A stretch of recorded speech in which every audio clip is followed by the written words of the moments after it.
Padre, te damos gracias por este día, por la oportunidad que nos das de estudiar hoy tu palabra. Te rogamos que seas tú hoy hablando a nuestros corazones, guiando este tiempo y acrecenta nuestra fe, Dios, y que podamos vivir en esta libertad que tú has traído a nuestra vida, Dios. Amén. Hoy, hermanos, vamos a estar en Romanos capítulo 5. Y vamos a estar hablando y estudiando acerca de los resultados de la justificación. Oye, hermano, se escucha como una botella. Si se puede, si no, no te preocupes. La semana pasada, que estuve en el hospital con mi esposa, es bien interesante todo este proceso porque ya llegamos al lugar donde, al hospital, pues, ¿no? Y entran los doctores, se presenta cada uno, yo soy el anestesiólogo, las enfermeras, todo el mundo, ¿no? Y ya te explican como a grandes rasgos cómo va a ser el parto. Voy a hacer esto, y tú, o sea, vas con una idea, ¿no? Y ya cuando te explican tienes una idea mucho más, no sé, profunda de lo que va a ser, ¿no? Ya entré a la sala de parto, después de que ya habían preparado a mi esposa y todo eso, y ya entras y ves como las máquinas y los indicadores, los cables y las luces, y dices, era como mucho más que lo que me habían explicado, ¿no? A mí dijeron nada, que casi con un cuchillo iban a estar, pero no, hay como todos los aparatos, medicinas y todo eso, ¿no? Y ¿por qué les digo esto? Porque cuando nosotros venimos a Cristo Jesús y nos hablan, necesitas creer en el nombre de Cristo, a través de la fe en Cristo Jesús vas a ser salvo, recibes a Cristo y hay muchas cosas que no conocemos. No sabemos cómo sucede esto, ¿no? La cuestión que tenía Nicodemo con Jesucristo le decía, ¿cómo es esto de nacer de nuevo? Y puedes tener al inicio una idea como general de lo que es, conocer principios como la salvación, la fe, la vida eterna. Ya cuando vas avanzando a lo mejor un poquito más, ya escuchas el término de santificación. Pero el libro de Romanos es una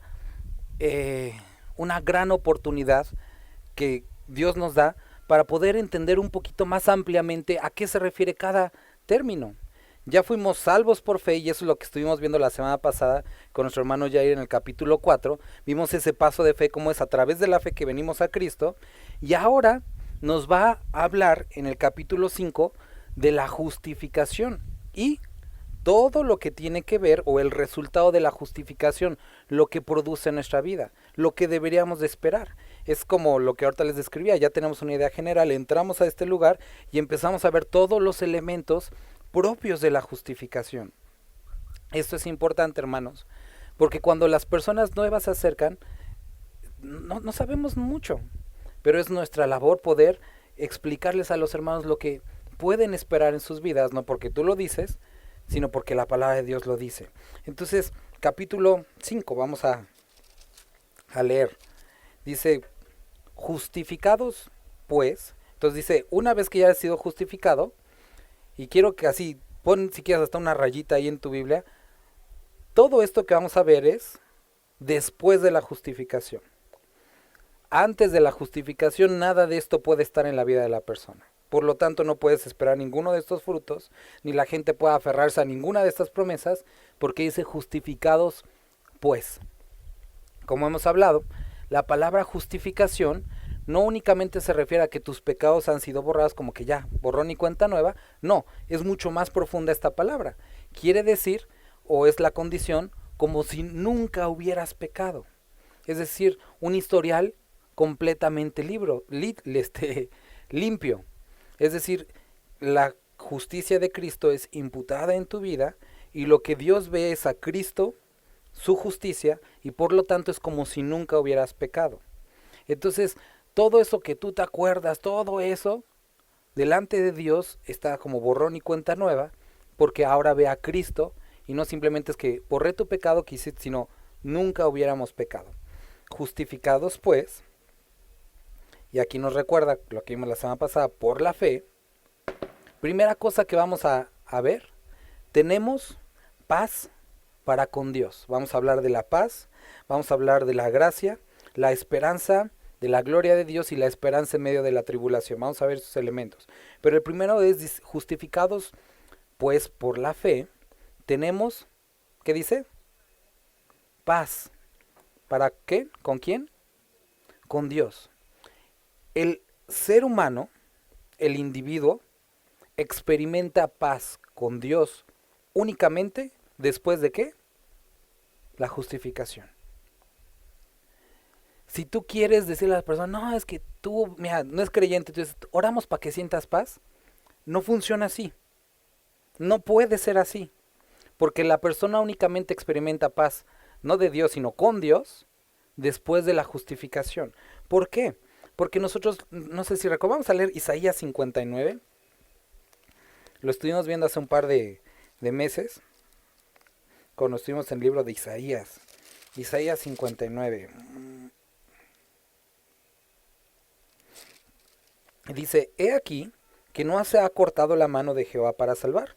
Dios como dice, no se me ha quitado nada del poder que tengo.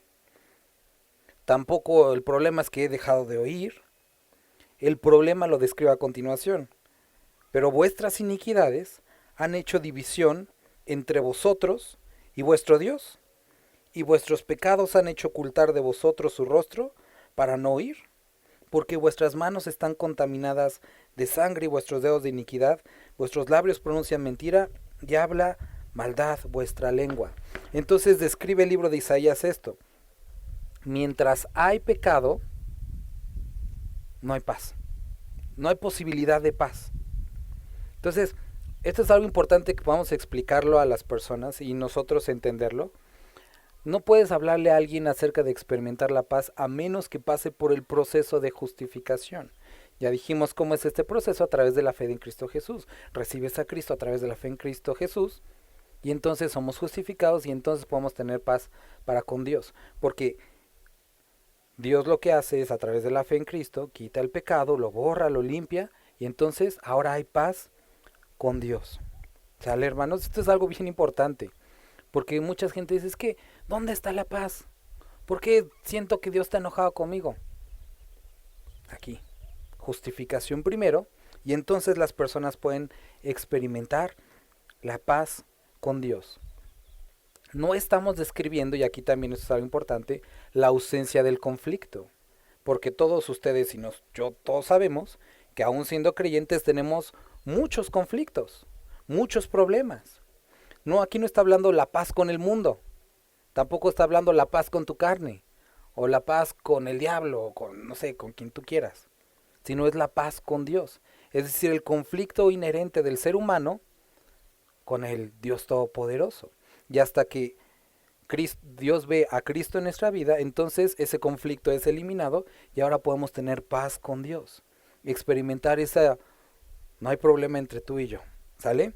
Entonces, justificados, la primera cosa que sucede cuando tú eres justificado es que puedes tener paz con Dios. Y aquí lo vuelvo a recalcar, por medio de nuestro Señor Jesucristo, por quien también tenemos entrada por la fe. Entonces, a través de Cristo es que podemos tener no únicamente paz, sino entrada. ¿A qué? Por la fe a esta gracia por la cual estamos firmes. Cuando eres justificado puedes experimentar paz con Dios y cuando eres justificado puedes tener entrada a esta gracia. Podremos preguntar, ¿no que la gracia es antes para ser salvos? Sí, la Biblia menciona dos tipos o dos funciones de la gracia. La gracia derramada desde el cielo a la humanidad a través del sacrificio de Cristo, pero también la gracia diaria para poder vivir la vida cristiana. Lo vimos en Hebreos capítulo 4. Acercaos confiadamente hasta el trono de gracia para poder obtener el oportuno socorro, es decir, la gracia que necesitamos día a día para poder vivir la vida del creyente. Entonces podemos obtener paz con Dios y también podemos obtener o acercarnos a esto que es la gracia, entrada por la fe a esta gracia en la cual estamos firmes. Ahora, creo que Así me escuchaba medio raro. ¿Por qué es importante esto, hermanos? Ah, qué diferencia. Ya. Ok. ¿Por qué es importante esto, hermanos? ¿Qué es la gracia? Vamos a ver estos conceptos. Misericordia es cuando Dios quita lo que merecíamos y lo quita. La gracia es cuando nos da lo que no nos merecíamos. La gracia es el favor inmerecido de Dios hacia nosotros. Es decir, su misericordia quitó el castigo y se puso en lugar de nosotros, y su gracia fue más allá. Sino no nos dijo, pues ya, te perdoné y ahí te quedas, sino que nos acercó y nos hizo sus hijos, nos dio aquello que no merecíamos, nos hizo reyes, sacerdotes para Él, y ahora podemos tener la posibilidad de disfrutar la vida eterna. Es importante que entendamos que gracia es el favor inmerecido. Tú no te lo mereces, yo no me lo merezco, seguimos sin merecérnoslos, es por su gracia. ¿Por qué es importante recordar? Porque muchas veces hay muchos cristianos que empezamos a venir a la iglesia, empezamos a leer la Biblia, tenemos una Biblia en nuestra casa y de repente nos sentimos mejor que las demás personas. Decimos, ay, esos pecadores nunca van a entender. Éramos iguales que ellos, somos iguales que ellos, la única diferencia es Cristo en nuestra vida. No hay diferencia entre las personas y nosotros más que Cristo. Entonces, por lo tanto, no importa si te creas profeta, apóstol, lo que sea, es Cristo en tu vida. Y es un favor inmerecido. Y ahora puedes vivir esta vida de creyente por su gracia. La otra cosa que tienes que saber de la gracia es que es unilateral. Quiere decir que no depende de ti. Por eso es gracia. Es el favor de Dios por sus propios méritos, no los del hombre. Capítulos pasados dejamos muy claro que para que la gracia abunde no vamos a permanecer en el pecado. Pero quiero que sepas esto. Muchas veces hay muchos creyentes que viven torturados por lo que hicieron, o por lo que son, o lo que fueron. Y entonces cuando se habla de estas cosas, dicen, es que tengo que leer la Biblia para sentirme bien. O tengo que estar yendo a la reunión si no siento que le he fallado a Dios. Y que Dios está enojado conmigo. No sé si te puedas relacionar con algo de esto, pero yo recuerdo que en una gran parte de mi vida pasada de esta manera. Si yo había un día que no, por ejemplo, un día pecaba, ¿no? Y sentía que Dios estaba nuevamente enojado conmigo. Y entonces tenía que dejar, ese era mi sistema según yo de creencia, ¿no? Pecaba hoy. Entonces tenía que leer mañana, tenía que leer por 4 días, ir a la reunión para empezarme a sentir bien nuevamente con Dios. Y no funciona así. Porque Dios desde el primer día decía, yo no tengo problemas contigo, te arrepentiste. Porque no solamente perdoné tus pecados pasados, sino los presentes y los futuros. Esto es algo que nos hace estar libres. Y por eso dice que que a través de la justificación se nos da entrada a vivir de esta forma. Hay muchas iglesias que ocupan esta condenación que llegan a sentir los creyentes para decirles, si tú no vienes a la iglesia, estás en pecado. Si tú no vienes a las reuniones aquí, justamente a esta de aquí, estás mal. Dios está enojado. Vas a tener problemas en tu economía, en tu familia. Y entonces empiezan a presionar al creyente con condenaciones, con sentimientos de Dios está enojado. Y tengo que estar haciendo algo constantemente para estar bien con Él. Y nos volvemos en aztecas, subiendo nuestra pirámide para sacrificar corazones, para que Dios esté contento constantemente con nosotros. Y esto es una mentira. Hermano, esto es algo que utiliza el hombre, el religioso, para mantener a personas aquí.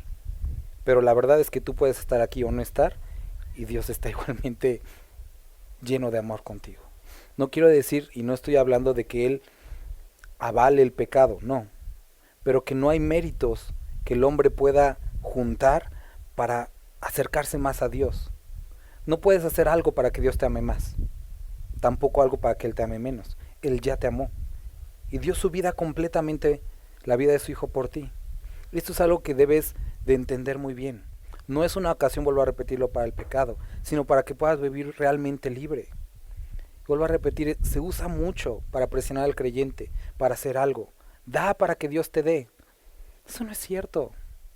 Eso no es cierto. Dios da y lo dice, ¿sale el sol sobre qué? Eso no es cierto. Y eso es algo que se utiliza mucho en las iglesias el día de hoy. Y los que hacen esto son malos obreros, son mentirosos. Y tenemos que decirlo como son, tenemos que parar esto cuando encontramos personas que están presionadas en su lugar donde van a la iglesia. Esto no es verdad. Dios te ama, Dios dio su hijo, o sea, Él no va a decir, no, como ya hiciste esto voy a regresar al pasado y voy a decir a Jesús que muero por todos menos por Iván. No, Él ya murió por ti. Vuelvo a repetir, no avala el pecado, por supuesto, tienes que arrepentirte de él, pero no hay algo que puedas hacer para que Él te deje de amar. Él ya te ama. Definitivamente Él quiere tu arrepentimiento y busca un cambio genuino, definitivamente. Pero tenemos que ver que la gracia de Dios es unilateral. Siguiente punto, es abundante. Cuando dice que sobreabunda, donde sobreabundó el pecado, sobreabundó la gracia, donde abundó el pecado, sobreabundó la gracia, quiere decir que es suficiente no solamente para los pecados que cometes el día de hoy, sino para los de mañana. Y lo voy a repetir mucho.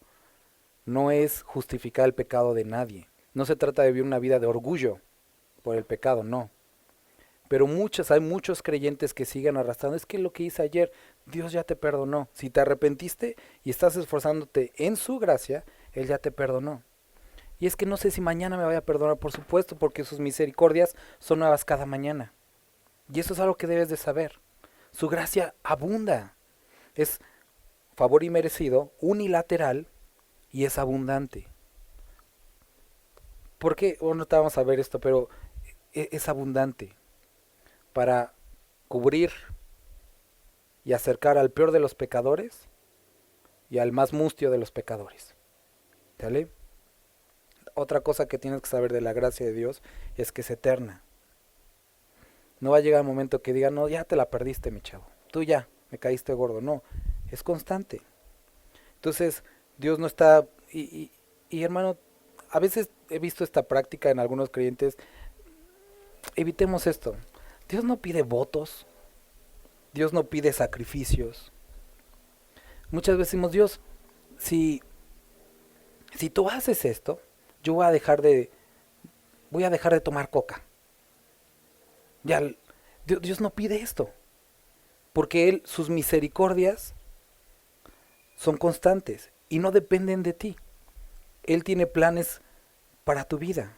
O sea, si tú le dices, Dios, ya no voy a pecar si tú haces esto. Te vas a decir, mi chavo, no tienes que pecar de por sí, aunque lo haga o no lo haga. Tú dejas de pecar porque lo tienes que hacer. Y yo voy a hacer lo que yo quiera hacer.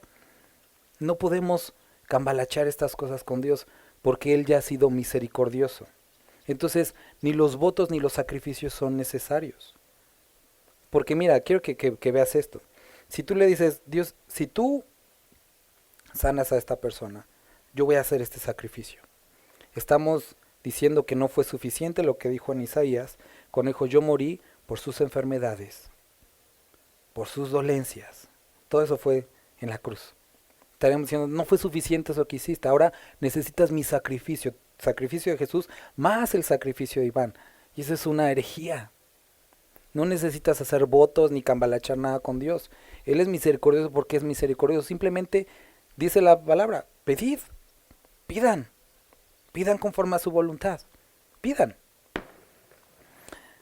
Otra cosa importante que vemos aquí acerca de la gracia. La gracia nos debe de llevar a sabernos amados. Tú eres amado por Dios, tú eres amada por Dios. Fuiste, y ahorita lo vamos a ver, fuiste amada y amado desde antes que lo buscaras. Y un amor tan grande, tan profundo de parte de Dios, no necesita nada del hombre. Necesita saberte amado por Dios. Eso es algo importante. Ahorita vamos a ver estos puntos. Entonces, continuamos leyendo. Dice, estamos firmes y nos gloriamos, por quien también tenemos entrada por la fe a esta gracia.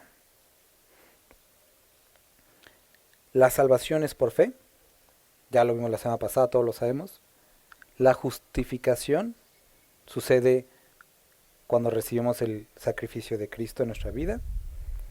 Pero la santificación, hermano, es decir, este proceso en el que somos transformados en aquellas personas que Dios quiere, también es por fe. No se trata de que me acerco a Cristo por creyendo en Él por fe y ahora después me esfuerzo en la ley para agradarle a Él. No es así. También la santificación es por fe. Es decir, no dependes en tus fuerzas, sino en la fuerza de Cristo, en el poder de Él, en su palabra, y Él es el que te transforma. Y es triste que muchos se acercan a Dios con un acto de fe, creyendo con todo su corazón, y después se vuelven horribles legalistas, diciendo, esto no te lo pongas, eso está prohibido, esos zapatos no, estos... Porque eso nunca ha producido nada. Podemos haber personas aquí todas de trajecito, corbata, vestido, hasta arrastrando y la cabeza cubierta de las mujeres, así que dan los ojos, y ser las personas más perversas por dentro. Porque la ropa nunca cambia a las personas. Lo hace Cristo en el corazón. Entonces, aquí dice, por lo cual estamos firmes, también tenemos entrada por la fe a esta gracia, en la cual, dice, estamos firmes. Y nos gloriamos en la esperanza de la gloria de Dios. Entonces, la palabra que aquí encontramos como gloriamos es esta palabra que habla acerca de nos gozamos, o celebramos, festejamos, nos alegramos profundamente en la esperanza de la gloria de Dios. Entonces tenemos una esperanza de ver y de estar con nuestro Señor. Pero después dice, y no solo esto, sino que también nos gloriamos en las tribulaciones. Entonces, la justificación produce, primero dijimos, hablamos, paz con Dios. Segunda cosa que produce, la entrada a vivir en esta gracia. La tercera, la capacidad de tener la esperanza de la venida de Cristo. Entonces, todo creyente, toda persona que ha sido justificada, tiene esta esperanza. Mi Dios viene pronto. Cristo viene pronto. Esto es algo que produce la justificación. La siguiente cosa, que a no todos nos gusta, es la capacidad, no únicamente para alegrarnos de que Él viene, sino la capacidad de poder tener una esperanza aún en medio de la tribulación. Dice, nos gloriamos en la esperanza de la gloria de Dios, versículo 3, y no solo esto, sino que también nos gloriamos en las tribulaciones, sabiendo que la tribulación produce paciencia. Entonces, vamos a leerlo todo. Y la paciencia prueba, y la prueba esperanza, y la esperanza no avergüenza. Vuelvo a leer. Y no solo esto, sino que también nos gloriamos en las tribulaciones, sabiendo que la tribulación produce paciencia. La paciencia, la palabra prueba es la palabra dokimé, que quiere decir experiencia o vivencia. La paciencia, experiencia, vivencia. La prueba, esperanza, y la esperanza no avergüenza. ¿Te ha ido alguna vez, has tenido estas rachitas que dices, ya nada falta lo del perro, ¿no? Que venga, que se haga el perro pipí, y de repente ves una manada de perros que viene y dices, no, era broma, siempre no, mejor ahí corremos, ¿no? Hay momentos que el creyente también le sucede esto, que, o sea, es una tras otra, ¿no? Y no falta también la persona que, muy bien intencionada, pero poco sabedora del tema, te dice, tú gózate, alégrate. Y tú dices, que ¿cómo lo hago esto? Y el punto de lo que está describiendo aquí no es que seamos masoquistas y que disfrutemos el problema o disfrutemos la adversidad, sino la esperanza que hay a pesar de la adversidad. Y eso es lo que introduce aquí. Y dice que los que somos justificados tenemos la capacidad para tener paz con Dios, tenemos la entrada a la gracia, tenemos la esperanza que Él viene pronto, pero también la capacidad de estar confiados, y es al punto que quiere llegar, aún en medio de las circunstancias. Esto te da dos cosas por hecho. Primero, va a haber momentos difíciles. Todo creyente los va a tener, eso dalo por hecho. Jesucristo lo dijo, en el mundo tendréis aflicción. Y segunda cosa, puedes tener esperanza. ¿Por qué? Aquí nos dice, en las tribulaciones, sabiendo que la tribulación produce en nosotros paciencia. Entonces, podemos tener la seguridad que a través de los momentos difíciles, Dios va a producir en nosotros paciencia. Esta paciencia son de aquellas virtudes, aquellos dones que Dios da, que son como algo así como cuando nos dan en la Navidad ropa interior, ¿no? Tú así estás bien emocionado a abrir en la Navidad tu regalo y de repente ves como, o sea, sí lo necesito, pero pues no, me hubieran regalado otra cosa, ¿no? Y a veces vemos casi casi la paciencia como esto, como sí, sí me gusta Dios, qué bueno que me das paciencia, pero no es lo que estoy buscando ahorita, mejor bendíceme con otra cosa. Pero la paciencia tiene un efecto grande en la vida del creyente y no lo tenemos que ver de esta forma. Las tribulaciones producen paciencia, ¿por qué? Porque aguardamos la esperanza. Podemos ser capaces de, cuando viene la siguiente prueba, aguantar, poder aguantar un poco más. Le decía ahorita en la mañana a mi hija, ¿no? Ella es muy apegada a nosotros y no se queda con nadie ni con sus abuelos, ¿no? Y ahorita con lo del parto, pues ni modo, o sea, nos tuvimos que ir y se tuvo que chutar, pues estar 2 días con los abuelos, ¿no? Y dormirse sin nosotros. Y fue difícil para ella y ahorita en la mañana me dice, ay, voy a extrañar a mi mamá. Le digo, pero pues ya aguantaste 2 días sin nosotros, ahorita es un ratito, ¿no? Y dice, pues sí es cierto. Y eso es exactamente lo que produce la paciencia. Pasas por una prueba, esperas y después dices, écheme una más grande porque ahora esta, por lo menos esta ya pude pasar. Esto es paciencia, ¿sale? Entonces, dice que la tribulación produce paciencia. Y esta paciencia, por eso les decía, esta palabra es la palabra dokime, que quiere decir experiencia, es decir, estas vivencias nos ayudan a entender cómo se siente, cómo vives esa vida creyente. Muchos pueden decir, amo a Dios, como Pedro, estoy dispuesto a dar todo por Él. Vienen los guardias armados y pegas la carrera. Porque son simplemente palabras, pero la experiencia a través de la cual te atraviesa Dios, muestra, como decimos los mexicanos, sacas el cobre. ¿Quién es realmente? Cuando se te cierran, cuando te gritan y ya vas a contestar, te tienes que acordar que, bueno, soy creyente, ahora creo en esto. Son los momentos difíciles que muestran realmente qué tipo de creyente eres. Son los momentos de roce entre nosotros cuando realmente decimos amamos a los hermanos. Porque es muy fácil llegar a la iglesia y decir bendiciones hermanos, amados hermanos de Dios. Es fácil. Aguántate cuando el hermano te rompa algo, cuando sus hijos vayan a tu casa y te rompan algo. A ver si sigues amando a los hermanos, amando los unos a los otros. Porque son esos momentos que nuestra fe es probada y entonces es expuesta a demostración, a experiencia. Es lo que dice Corintios, que consolemos a los demás con la consolación que hemos recibido. Entonces experimentamos algo con Dios, vemos cómo somos consolados y ahora podemos ayudar a los demás a sobreponerse a los mismos problemas. Entonces la paciencia prueba y esta experiencia, ¿qué sucede? Resulta en más esperanza, porque vemos cómo Dios nos ayudó en esto, nos puede ayudar en lo demás. Imagínense, y es también como contradictorio, pero salen de Egipto, ¿no? No sé si tú has pensado, yo lo he pensado muchas veces y Dios a veces me dice, ya mejor cállate porque tú eres igual. Yo digo, viendo el agua convertirse en sangre, la plaga de las ranas, de las pulgas, de los primogénitos, de todas estas, y que se pongan a chillar porque no está el mar rojo, digo, estos cuates no aguantan nada, ¿no? Si ya vieron todos esos milagros, ¿cómo no poder esto? Ya ves, somos así. Dios abre el mar, pasan, y después se preocupan por el río Jordán. Uno diría, bueno, si ya abrió Dios el mar, por supuesto que va a abrir un riachuelo, pues como si nada. De lo que está hablando aquí. Al ver las pruebas, las cosas que Dios nos ha llevado a atravesar, podemos tener una esperanza de que lo que viene, Dios va a hacer algo. Puede ser por otra parte que seas chillón como algunos de nosotros, y decir, ay Dios, ya te ayudé pasado, te voy a ayudar hoy, porque Él está con nosotros. De esta es de la esperanza de la cual está hablando.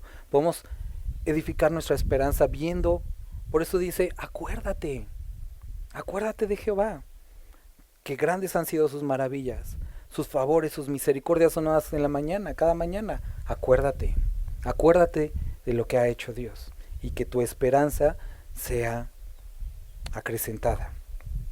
Entonces, tenemos, y no me vas a decir, ay hermano, es que yo no puedo. Si fuiste justificado, puedes. Y si no estás diciendo que no has sido justificado, y ahí sí, ponte a chillar. ¿Sale? Pero si has sido justificado, si has recibido a Cristo, podemos gloriarnos en esta esperanza. Y aquí dice, y la esperanza no avergüenza. El tener esta esperanza no avergüenza. Muchas personas tenemos este conflicto, ¿no? De querer ganarnos las cosas, de querer soportar las cosas por nuestras propias fuerzas. Y cuando llegas a decir, yo espero que alguien me ayude, a veces cierto grupo de personas dice, no, es que no esperes que alguien te ayude, tú hazlo. Pero aquí habla de esta esperanza. El depositar nuestro descanso en Dios, eso no avergüenza. Avergüenza depositarlo en tu trabajo, en tus fuerzas, en tu economía, en tu inteligencia, en tu capacidad de resiliencia, lo que quieras. Eso sí avergüenza porque nos quedamos mal siempre. Pero depositar la esperanza en Dios no avergüenza. Y aquí nos dice, nos da una evidencia. ¿Por qué no avergüenza? Porque el amor de Dios ha sido derramado en nuestros corazones por el Espíritu Santo que nos fue dado. ¿De qué está hablando? La salvación, así como en el matrimonio anteriormente había una evidencia como un compromiso que era el anillo, Dios dice, les doy las arras del Espíritu, es decir, esta promesa de que vengo, que es el Espíritu Santo sobre sus vidas. De la misma forma dice, no avergüenza porque Dios ha derramado de su Espíritu y tienes la evidencia de que Él viene, y de la misma forma tienes la evidencia que Él va a hacer algo por ti. Tienes al Espíritu, el amor que Él ha dado al darte al Espíritu, entonces puedes tener una esperanza. De eso es de lo que está hablando aquí, de esta esperanza que puedes tener, y por eso la esperanza no avergüenza. ¿Sale?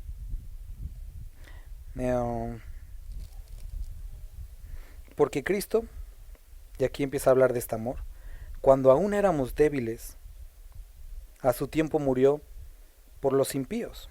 Y tú dirás, ¿de qué débiles habla y de qué impíos habla? Échate una leidita otra vez, Romanos 2, 3 y 4, que habla que todos somos pecadores. Habla de ti y de mí. Ciertamente, apenas moriría alguno por un justo, es decir, una persona que te hace todo bien. Dice, con todo, pudiera ser que alguno osara morir por el bueno. Entonces, describe a una persona justa que hace las cosas bien, pero que pues, no se interesa tanto por los demás. Y después dice, por una persona buena, que no simplemente es justa, sino aparte es una persona buena con todos los demás. A lo mejor alguno pudiera vivir o morir por un ideal, por alguna persona, por el mejor. Y a veces pudiéramos sentirnos como los niños héroes, ¿no? Aventándonos por alguien más, pero a lo mejor por uno. Dice, y continúa, mas Dios muestra su amor para con nosotros, en que siendo aún pecadores, Cristo murió por nosotros. Esto es el verdadero amor. Que antes de que lo aceptaras, antes incluso de que vivieras, cuando estabas en tu peor momento, Él sabiendo quién eres y quién ibas a ser, Él dijo, yo muero, yo entrego mi vida por Él o por ella. Esto es el verdadero amor. Ahora, no simplemente Dios quería presumir cuánto te ama, sino te está dejando sin ninguna excusa. Si Dios murió por ti en tu peor momento, nada de lo que puedas decir o hacer ahorita es un impedimento de Dios a Dios para cambiarte. Si tú dices, ay, es que, como alguno, es que hoy no voy a tomar la cena del Señor porque ando mal. Entonces, arrepiéntete y acércate porque Él está buscándote. Es que no he leído mi Biblia y no me siento conectado. Pues a lo mejor tú, pero acércate a Dios. No hay nada que Él no pueda cambiar. Hay personas que dicen, es que tú no conoces mi vida. No es necesaria conocerla. Dios murió por los impíos. Y eso le quita el pretexto a cualquier persona. Es que no sabes lo que hice. No me interesa realmente. Dios lo conoce. Y no hay nada que Él no pueda perdonar, ni vida que no pueda transformar. Y si no te has acercado a Él, es puro pretexto. Y es onda tuya. Pero no hay nada que Dios no pueda hacer. No hay pecado, no hay pensamiento, no hay actitud.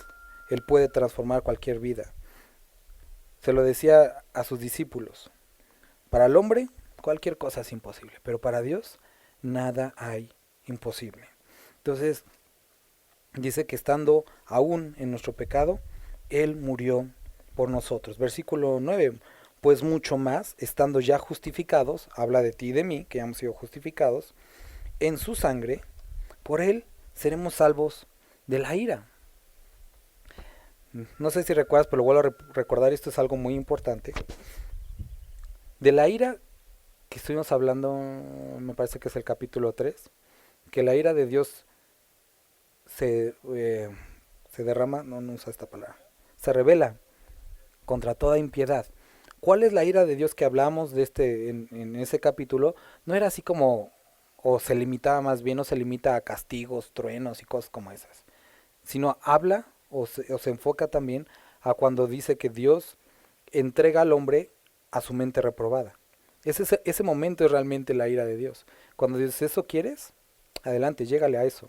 ¿Qué es lo que sucedió con el pueblo de Israel? ¿Quieren idolatría? Vayan a Babilonia, el lugar de más idolatría. Eso es la verdadera ira de Dios.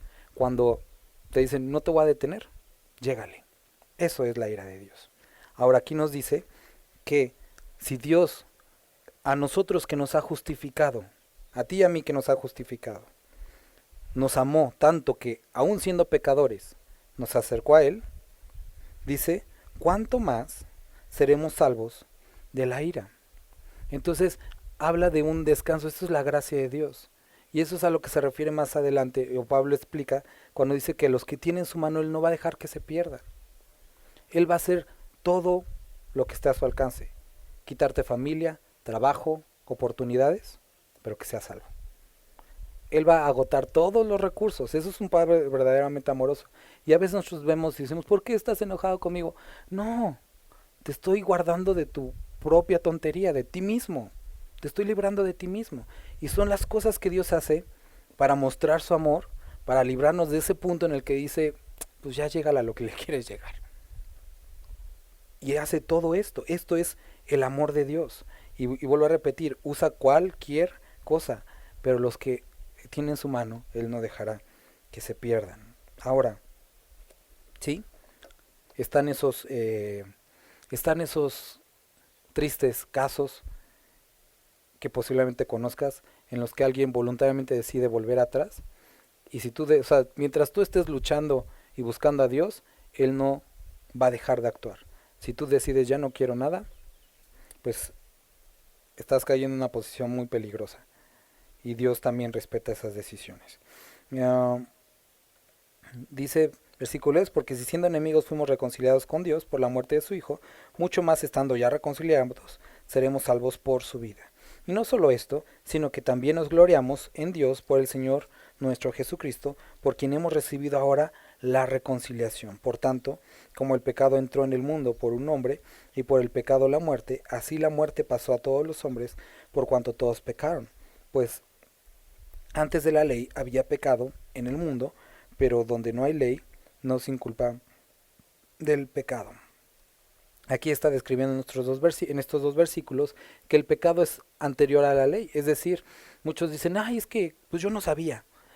Eso no importa si sabías o no. De todas maneras aquí describe, antes de que existiera la ley ya había pecado. ¿Por qué? Porque el pecado entró al hombre, entró a los seres humanos por lo que hicieron Adán y Eva. Cada uno cometemos nuestros pecados. ¿A dónde quiere llegar esto? Quiere llegar al punto de decir, todos somos pecadores desde nacimiento. Lo veo con mi hijo. Digo, tiene 7 días de nacido y ya está haciendo berrinches. Nadie se los enseñó. No puede decir, ay papá, tú me lo enseñaste. No, pues yo qué, lo traes adentro. Y eso somos, malos por naturaleza. El pecado está arraigado a nuestros corazones. No le he explicado, la Biblia dice honra a tu padre y a tu madre. No, anterior a eso ya había pecado en las personas. Y eso es lo que quiere decir, como lo diríamos a lo mejor en los términos legales, ¿no? El desconocimiento de la ley, ya se me olvidó que sigue, pero el chiste es que aunque no lo sepas, no te exenta el cumplimiento de la ley. Exacto. Entonces describe que el pecado está arraigado en el hombre. Y uno dice, entonces, ¿cómo podemos salvarnos de esto? Bueno, aquí dice, no obstante, reinó la muerte desde Adán hasta Moisés, aun en los que no pecaron a la manera de la transgresión de Adán, la cual es figura del que había de venir. Y aquí dice, no solamente es pecado seguir comiendo la fruta prohibida, el pecado es cualquier tipo de rebelión contra Dios, pero el don no fue como la transgresión, porque si por la transgresión de aquel uno murieron los muchos, abundaron mucho más para los muchos la gracia y el don de Dios por la gracia de un hombre, Jesucristo. Y con el don no sucede como en el caso de aquel uno que pecó, porque ciertamente el juicio vino a causa de un solo pecado, para condenación, pero el don vino a causa de muchas transgresiones para justificación.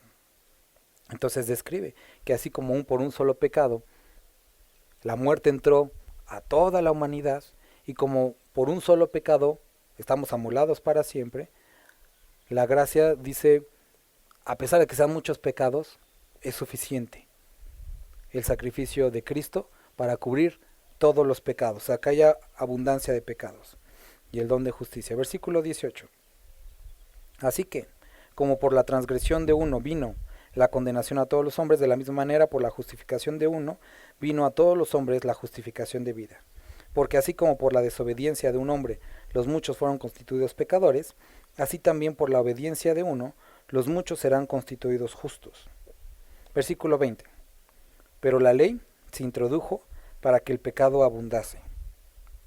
Y trecó una persona y dijo, pues si el problema es la ley, la quitamos. No, a lo que se está refiriendo es que cuando tú abres la Biblia y empiezas a leer cuál es la posición de Dios con respecto a la vida del hombre, resulta totalmente descalificado.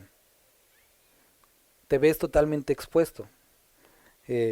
Hace como 3 semanas llevé el Matiz de mi mamá al taller, ¿no? Mecánico, porque estaba como apagándose, pero ya cuando iba de camino dejó de pagar si no tenía nada, ¿no? Y le digo al mecánico, pues es que se lo dejo, ¿no? Me dice, ¿pero qué tiene? Le digo, pues ya no tiene nada, pero a ver, chécale, a ver qué le encuentras y arréglale lo que le encuentres, ¿no? Y me dice, mira, es un carro de 15 años. Si yo le conecto al escáner, le voy a encontrar todo. Y más bien, la pregunta aquí es cuánto quieres gastar, ¿no? Y en efecto, le conectó el escáner y salieron como 30,000 errores, ¿no? ¿Cuál es el problema? Y es lo que está hablando aquí, que la ley hace eso, es como este escáner que nos demuestra quiénes somos y entonces empieza a demostrarse todo aquello que somos, cómo somos faltos en nuestros pensamientos, motivaciones, intereses. Esto es lo que está diciendo, esto es lo que hace la ley. Mas cuando el pecado abundó, sobreabundó la gracia, para que así como el pecado reinó para muerte, así también la gracia reine por la justicia para vida eterna mediante Jesucristo Señor nuestro. ¿No te ha pasado, hermano, que lees la Biblia y dices, Dios, ¿cómo pudiste usar a una persona como él? ¿Cómo puedes usar personas como estas? Cuando lees, por ejemplo, o leímos Hebreos 11 y 12, es contrastante, por ejemplo, cuando aparecen nombres como Sansón. Yo siempre he tenido problemas con Sansón. Entonces este cuate era realmente un gandalla, pero ahí está, Jefté. Y tú dices, este cuate también era un sacrificador de hijos, ¿no? Pues ahí está, David. Entonces, ¿dónde el corazón conforme a Dios? Y una mujer, un asesino, adúltero. Pero donde abundó el pecado, donde la ley mostró lo peor del hombre, la misericordia y la gracia de Dios abundó y utilizó a estos hombres y mujeres destrozados y falibles y los hizo útiles para el reino de Dios. Y esto es al punto al que está llegando. La justificación produce esto en nosotros. Sabemos quiénes somos, con muchísimos errores, pecados, tendencias, un desastre. Pero el sacrificio de Cristo y lo que hace en nuestra vida puede tomar estos pedazos y convertirlos en algo útiles para su reino. Hermanos, hermanas, no hay excusa, no hay complicación para Dios. Él puede hacerte útil, Él puede transformar tu vida, cambiarte desde lo más profundo. Necesitas acercarte a Él. Este lugar, esta horrible persona, no puede. Ningún pastor puede, ninguna iglesia puede, ninguna denominación puede. Solo Cristo puede. Y tenemos que entender esto, no depender en el hombre. Depende de Dios. Él puede transformarte. Y no es ese tema de ser la mejor versión de ti, eso es basura. Ser exactamente lo que Él quiere que tú seas. Posiblemente no es la mejor versión para el mundo, pero es ser un hombre y una mujer conforme a su corazón. ¿Habrá pruebas? Muchas, pero con esperanza. ¿Habrá momentos difíciles? Sí, pero su gracia sobreabunda. ¿Habrá pecado? Sí, pero como dice, hijitos míos, estas cosas os escribo para que no pequéis, pero si hubieras pecado, abogado tienes para con el Padre, Jesucristo el justo, recordando que hay oportunidad de arrepentimiento. Y sobre todo, un Dios que te amó tanto que en tu peor momento, Él dijo, yo quiero a Él, yo lo quiero a ella. Sentirnos amados por un Dios y entonces producto de esta relación, que nuestra vida se entregue completamente a este Dios de amor. Ya no por fuerza, ya no por compromiso, sino como una respuesta natural de amor a aquel que dio su vida y nos trajo de las tinieblas a su luz admirable. Vamos a orar. Señor Jesús, te damos muchas gracias, Padre, por este capítulo que pudimos leer. Gracias por todo lo que haces en nuestra vida. Y lo único que necesitas, o más bien que pides, porque no necesitas tampoco esto, es que creamos, tengamos fe en lo que tú ya hiciste. Te ruego que si alguno de mis hermanos o mis hermanos han sentido esta condenación,